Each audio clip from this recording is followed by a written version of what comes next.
To you, warm welcome to Prime Business. I am Pius Kojo Baka. Now, taxes and other levies paid by companies operating in Ghana's oil fields have dropped significantly for the first half of this year. More in this report. The Petroleum Fund report puts the amount at $149 million for the first 6 months of this year, compared to the more than $300 million that Ghana secured in the same period for last year. It is not clear for now what might have caused the drop in payment. However, some industry persons are linking it to the slowdown in production on the Jubilee field and other oil areas in the country, which affected these payments by the companies. The petroleum report again revealed that despite the slowdown in the tax payment, Tullow Oil still emerged as the company with the highest tax paid to the state of some $40 million. When it comes to surface rental charges, Pecan Energy also paid the highest of $201,000 to the state. The development, we understand, also impacted on government revenue for the sector for this year, especially at the time that crude oil prices have been declining.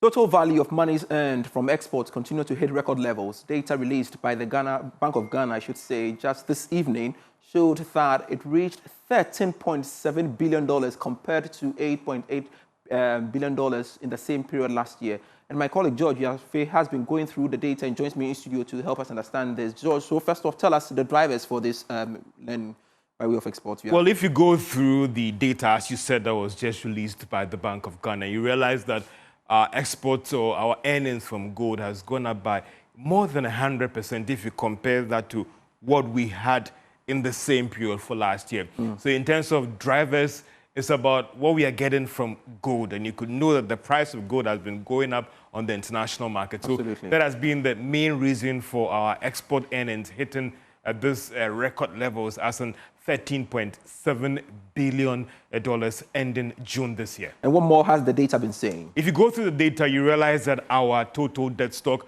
as one can talk about, has come down significantly. If you look at the debt-GDP ratio, within the 40 range as well. If you look at our international reserves, one can talk about the fact that it has also reached $11.1 billion. In terms of import cover, you're looking at $4.8 billion. If you also want to look at the cedi's depreciation or cedi's appreciation, rather when it compared to the dollar, ending the first 6 months of this year, you're looking at somewhere around 40.2%. In terms of when it comes to our debt position as well, it has gone down. In terms of the banking sector, looking quite good numbers there.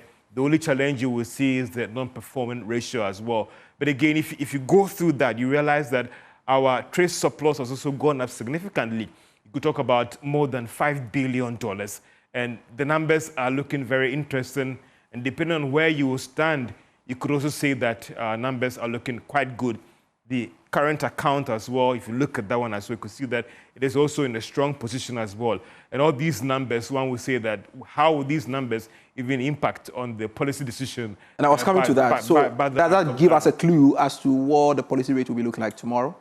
I mean, the data is very interesting. And if you do cover-to-cover analysis of the data, you would get a fair idea about where the committee would go.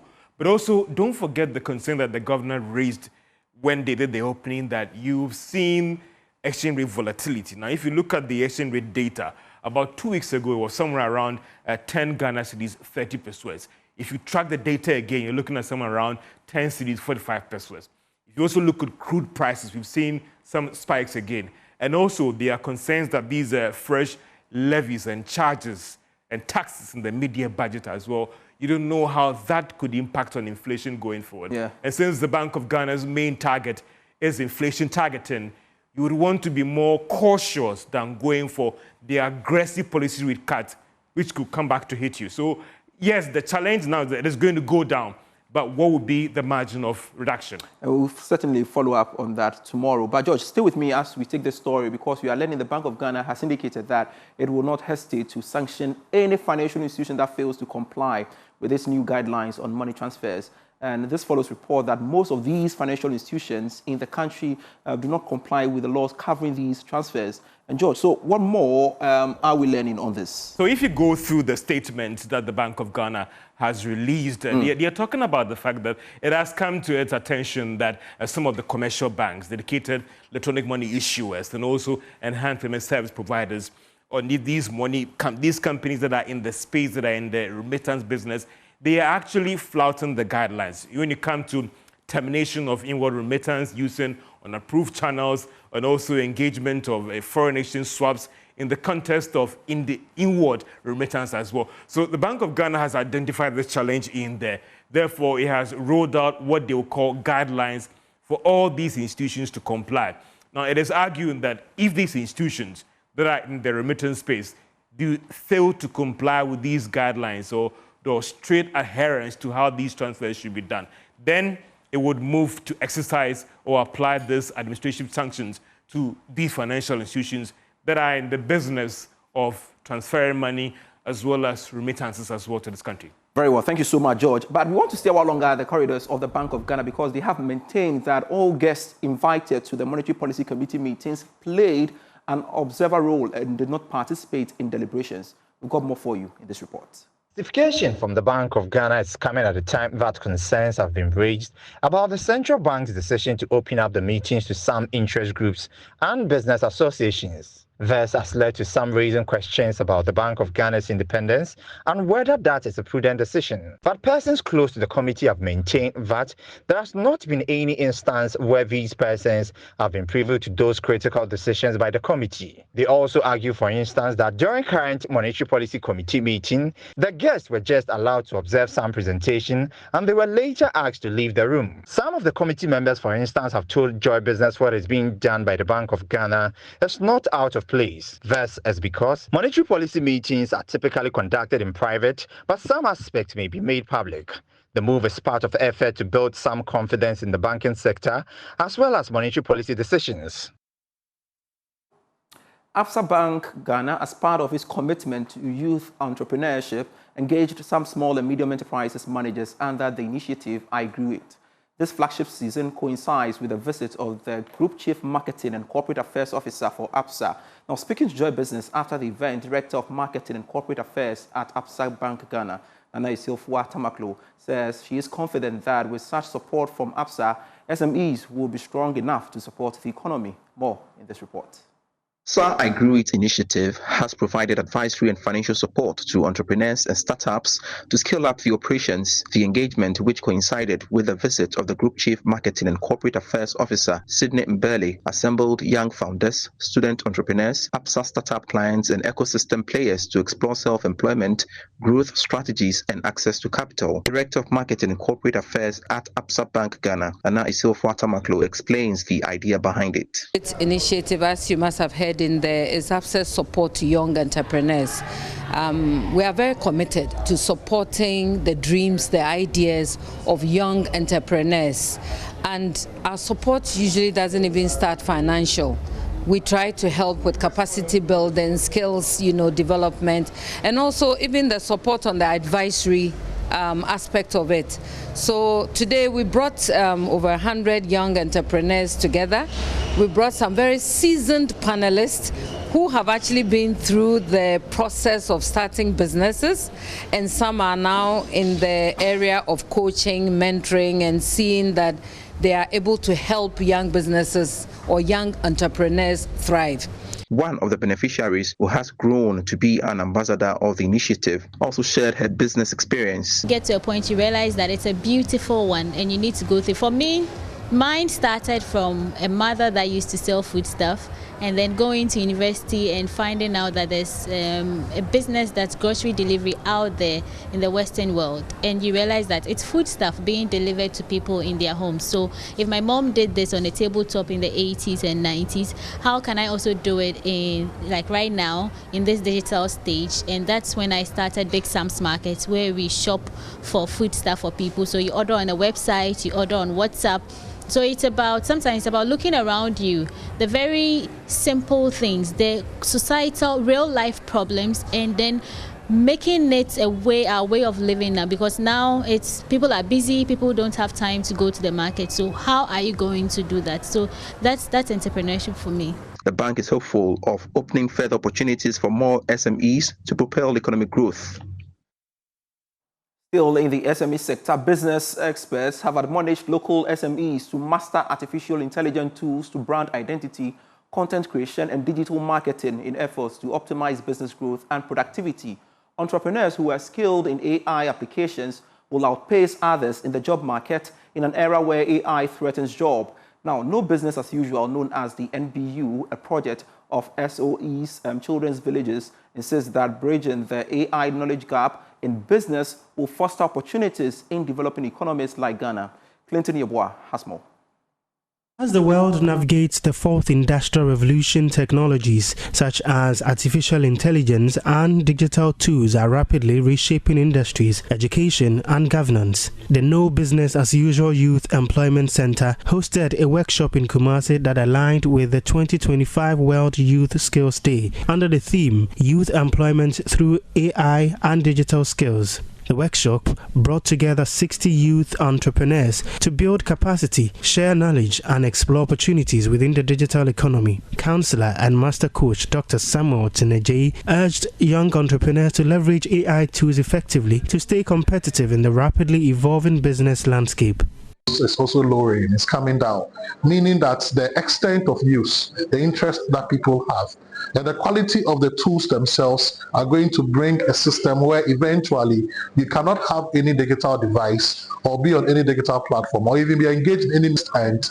It is very, very important that we get in with the times and really get to know how to use them, how to use the most relevant ones in our industries. There is an AI for every industry, every single industry, all right? And the tools are becoming better and better. And so it is essential that we get to know, get to understand how they work, how they function, and then get to be able to use them to make our works more efficient and effective.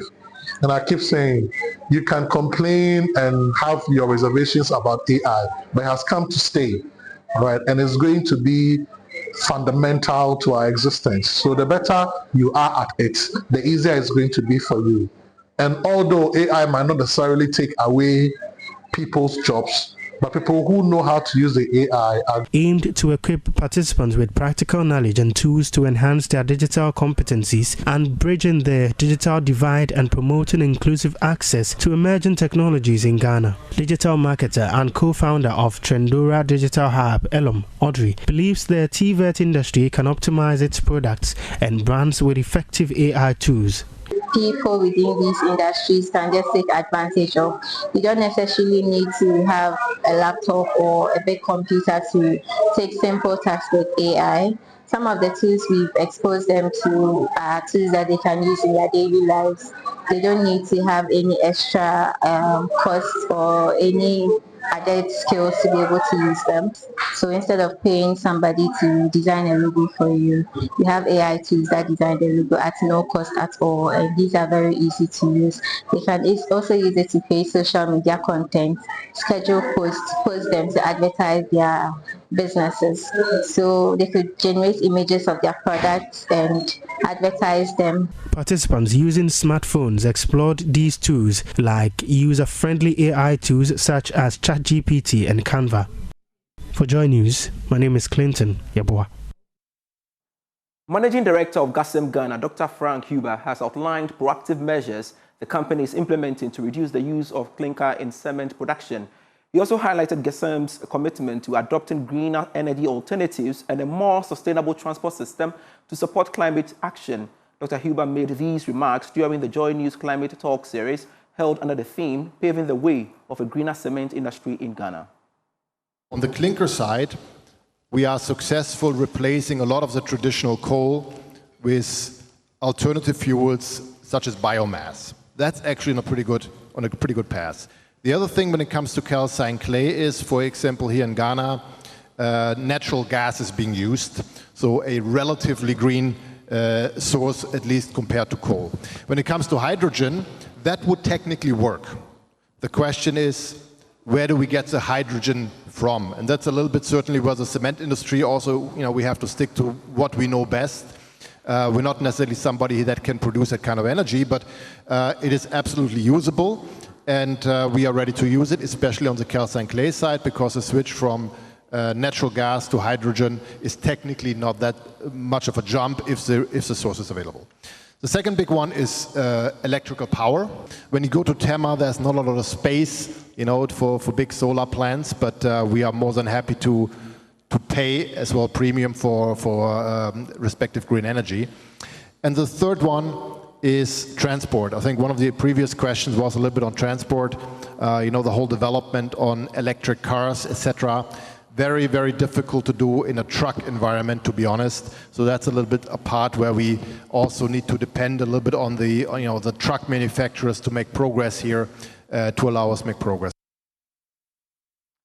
Remember, you're still watching Prime Business. Now, the Tree Crops Development Authority and the Swiss State Secretariat for Economic Affairs have jointly developed a communication strategy to improve compliance with tree crops regulations, sanitize the industry, and promote value chain actor competitiveness.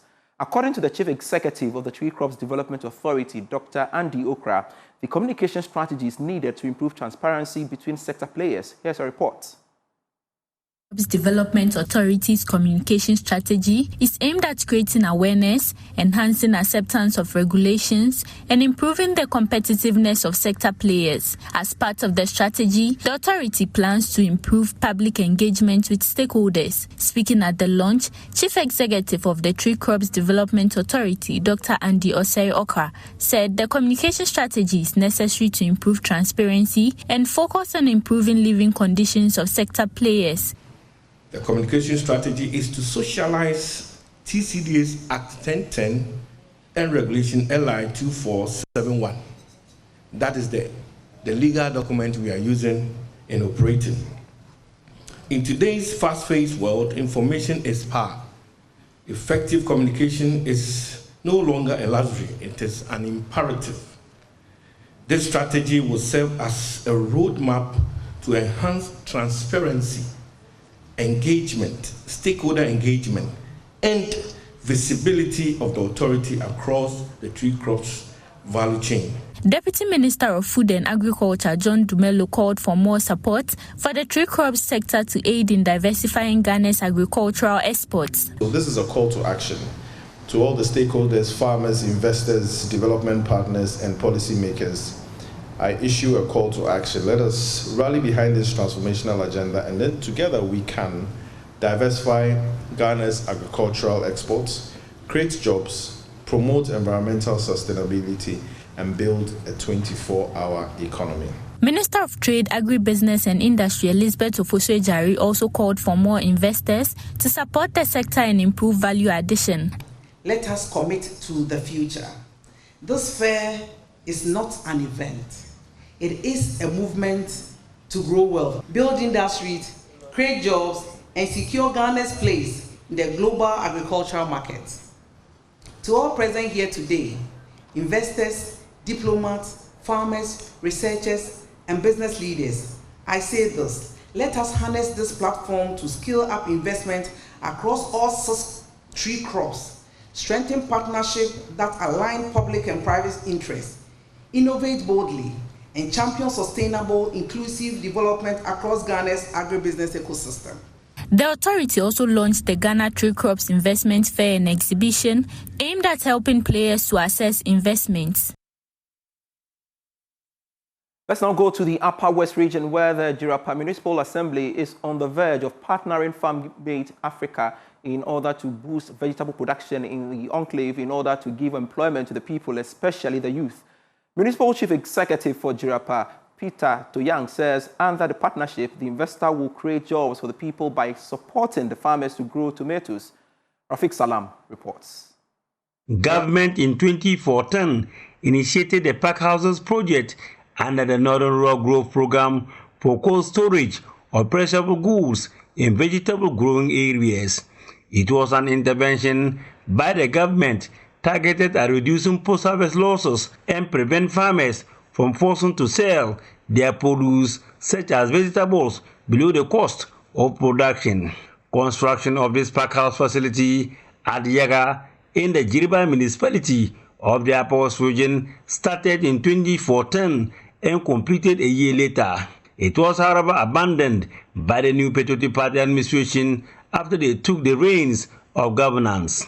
The facility for 8 years has been under lock and key and overtaken by weeds. Some parts of the roof and ceiling is now ripped off, leaving heavy costly machines under the vagaries of the weather. Municipal Chief Executive for Jiraba, Peter Toan, is deeply worried about the state of the pack house. The past government decided not to do anything about it. We didn't expect anything better than this. So that is why it's like that. If we're using it, we will have better equipment than we have seen. You can see that the generator is looking so whitish because the wind has taken off the roof and it has been exposed to the sun and the rain.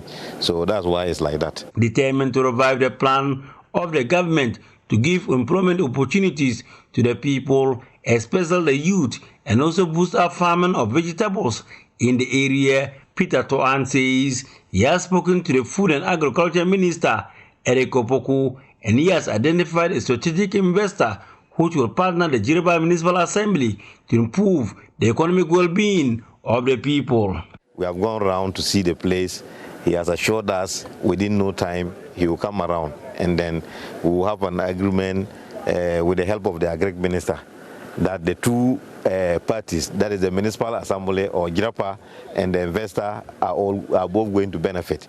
And especially the farmers around here and then Jirapa in all, he will support them to produce the raw materials that he needs for the factory.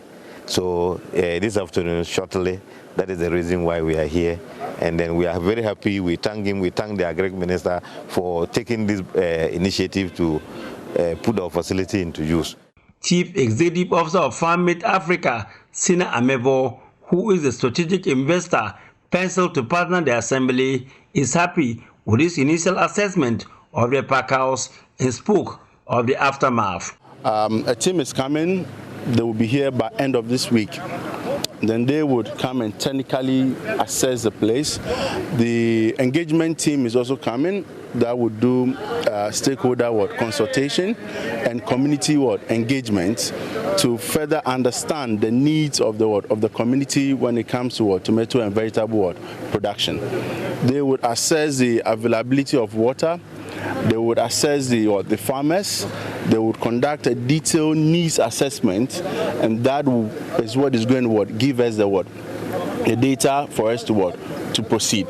Sina Amevo is hopeful of the gains he will make in extending his vegetable outgrower scheme to the area. We run a nationwide tomato outgrower scheme, and what we do is we look at the value chain entirely from end to end.